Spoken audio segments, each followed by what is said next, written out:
अनुलोम विलोम प्राणायाम। हमारे शरीर के अंदर 72 करोड़ 72 लाख 10,210 नाड़ियां हैं। उन समस्त नाड़ियों का शोधन होगा अनुलोम विलोम प्राणायाम के द्वारा। वाम और दक्षिण, बाएं और दाहिने नाक का आलंबन लेके हम करेंगे अनुलोम विलोम प्राणायाम को। बाएं को ही चंद्र स्वर और दाहिने को सूर्य स्वर कहते हैं योग शास्त्र में। बाईं नाड़ी को इड़ा नाड़ी और दाहिनी को पिंगला नाड़ी कहते हैं। दाहिने हाथ को ऊपर उठाएं, दाईं नासिका को बंद करें, चंद्र स्वर से प्रारंभ करेंगे। इसी को चंद्र को ही गंगा और सूर्य को ही यमुना और मध्य को सरस्वती कहते। गंगा यमुना सरस्वती त्रिवेणी सब भीतर ही है। दाहिने नाक को बंद किया, बाएं से श्वास को भीतर भरें धीरे धीरे। पूरा श्वास भीतर फेफड़ों में भर गया। अब बाएं को बंद करें बीच की मध्यमा और अनामिका उंगली से और दाएं से बाहर छोड़ें। अब दाएं से अंदर भरें और दाएं नाक को बंद करें अंगूठे के माध्यम से, बाएं से बाहर छोड़ें। अब बाएं से लें, दाएं से बाहर छोड़ें, दाएं से लें, बाएं से बाहर छोड़ें, बाएं से लें, दाएं से बाहर छोड़ें, दाएं से लें, बाएं से बाहर छोड़ें। ये क्रमबद्धता चलती रहे।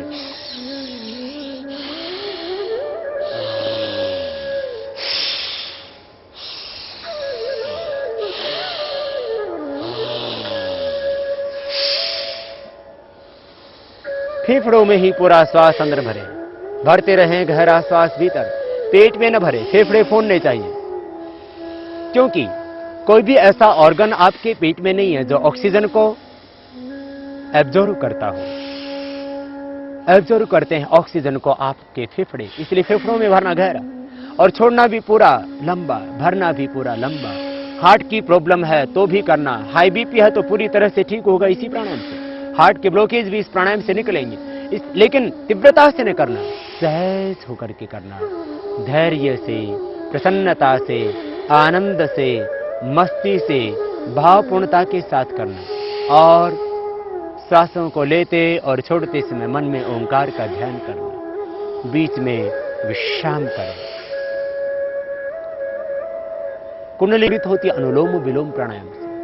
प्राणायाम को करते समय मन में भाव करें, विचार करें, संकल्प करें कि मेरे सभी चक्र जागृत हो रहे हैं, भीतर प्राण की ऊर्जा उद्बुद्ध हो रही है। मन में एक संकल्प निरंतर चलता रहे। मन, प्राण, आत्मा सब कुछ ज्योतिर्मय तेजोमय हिरण्यमय हो रहा है। अष्टचक्रा नवद्वारा देवानाम परयुध्या तस्याम हिरण्य कोशः स्वर्गो ज्योतिषापिता। भगवान अथर्ववेद में कह रहे हैं, ये देह अष्टचक्रों 9 द्वारों से युक्त देवों की नगरी पूरी अयोध्या है। इसी के अंदर एक अमृत से भरा हुआ अथाह भंडार है। आओ हम पाएं उस अमृत के खजाने को अनुलोम विलोम प्राणायाम करते वक्त। फिर से लगाएं दाहिनी नासिका के ऊपर दाएं हाथ के अंगूठे को और बाएं से सांस को भीतर भरें और बाएं को बंद करके फिर दाएं से बाहर छोड़ दें। फिर दाएं से भरें, बाएं से बाहर छोड़ दें।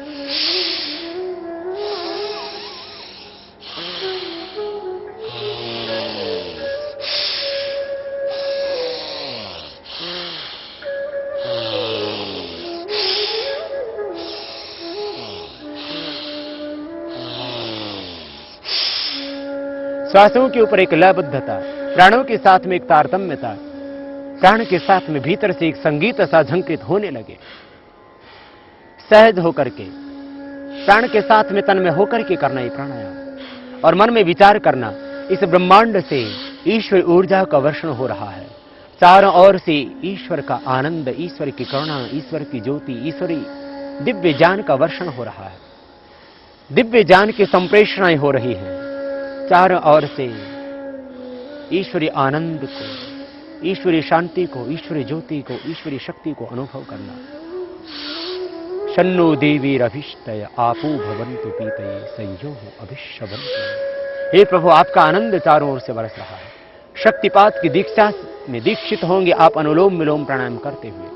विचार करना, भाव रखना, संकल्प रखना ब्राह्मी शक्ति के साथ में जुड़ करके कि मैं ईश्वरीय आनंद पा रहा हूं, ईश्वरीय शक्ति पा रहा हूं, ईश्वरीय ज्ञान का वर्षण हो रहा है, ऐसा विचार करना। विश्राम,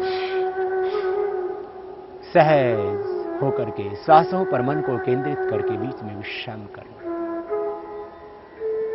यह अनुलोम विलोम प्राणायाम समस्त वात रोगों से, समस्त कफ रोगों से, समस्त पित्त रोगों से छुटकारा दिलाता है। इसलिए यदि आपको अर्थराइटिस है, रोमेटॉइड अर्थराइटिस है, ऑस्टियोआर्थराइटिस आपको, कार्टिलेज आपके घिस गए, लिगामेंट्स आपके टेढ़े हो गए, साइनोवियल फ्लूइड आपका जो लिक्विड होता है जोड़ों के अंदर वो कम हो गए, तो ये प्राणायाम करना। इस प्राणायाम के करने से आपका साइनोवियल फ्लूइड जो लिक्विड होता है जोड़ों के अंदर वो अपने आप नियमित मात्रा में आ जाएगा।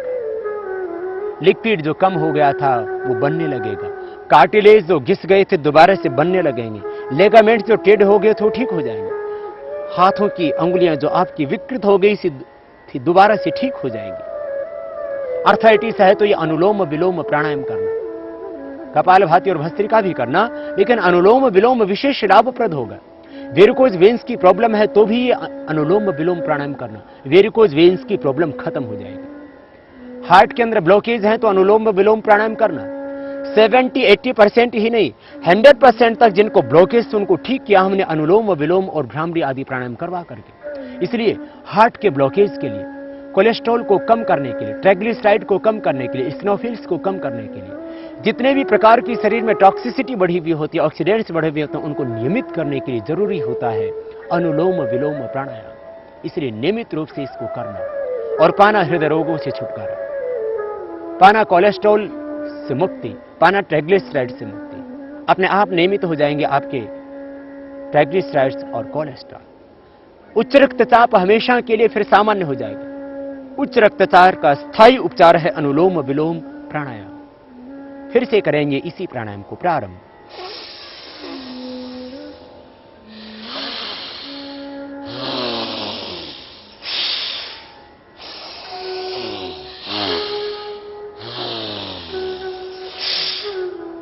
बाएं से लेना निरंतर, दाएं से छोड़ना, फिर दाएं से लेना और बाएं से छोड़ना।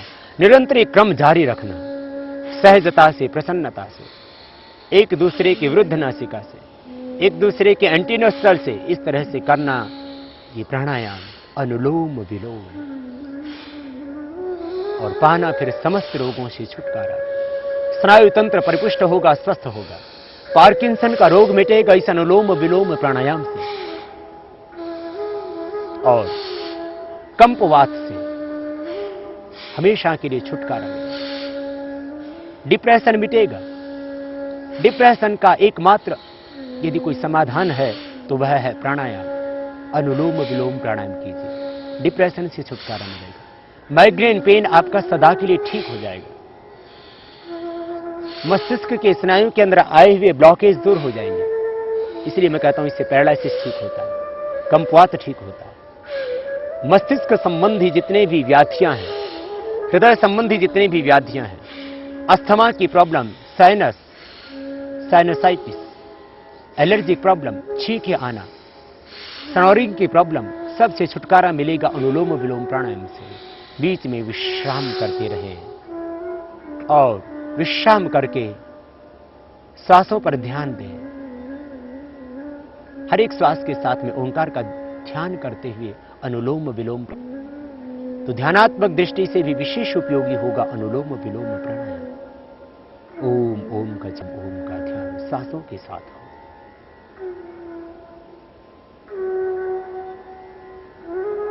कुंडलिनी शक्ति की जागरण के लिए बहुत जरूरी है अनुलोम विलोम प्राणायाम। अनुलोम विलोम प्राणायाम के करने से मूलाधार चक्र में सन्निहित दिव्य शक्ति का ऊर्ध्व रूपांतरण हो जाता है।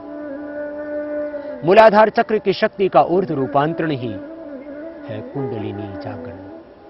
इसी को योग शास्त्र में ऊर्ध्वरेता होना कहा जाता है। वेदों में स्वयं परमात्मा कहते हैं तुम ऊर्ध्वरेता बनो, प्राणायाम करके मृत्यु पर विजय पाओ। प्राणापानो मृत्युर्मापातम। आओ हम प्राण के ऊपर संयम करके मृत्यु पर भी विजय पाना सीखें। निर्विचार वैशारद्य अध्यात्म प्रसाद महर्षि पतंजलि कहते हैं, अनुलोम विलोम प्राणायाम करते हुए आप निर्विचार स्थिति में पहुंच जाते हो और निर्विचार स्थिति में पहुंच करके भगवान की करुणा, भगवान का आनंद, भगवान का दिव्य ज्ञान आपको मिलता है। ईश्वरी करुणा बरसती है, फिर ईश्वरी शक्ति बरसती है। इसी को शक्तिपात कहते हैं। कुंडलिनी जागरण और शक्तिपात के लिए इसलिए जरूरी है कम से कम 10 मिनट ये प्राणायाम प्रतिदिन करना।